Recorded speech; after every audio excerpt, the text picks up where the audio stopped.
Shampoo मेथी mix भाजी, थोडं तेल टाकून घ्यायचं कढईत.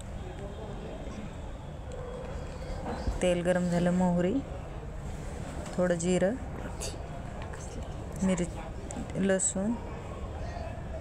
लसूण छान लाल तळू द्यायचं.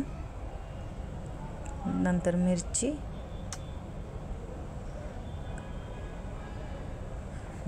थोडी भाजून झाली की भाजी कट केलेली तिला छान असं परतून घ्यायचं.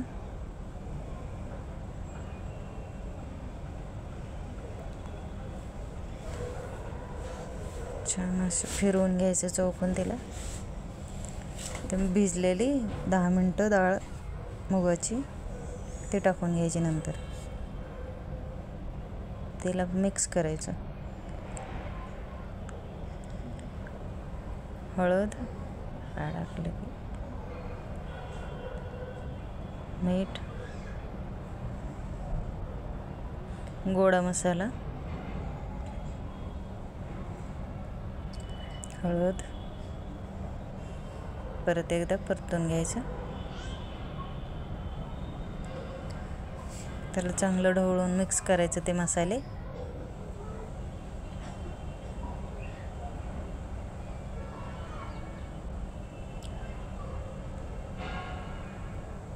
आणि 10 मिनटं झाकून ठेवायचं. 10 मिनटं झाले की झाकण काढायचं, परत फिरवून घ्यायची.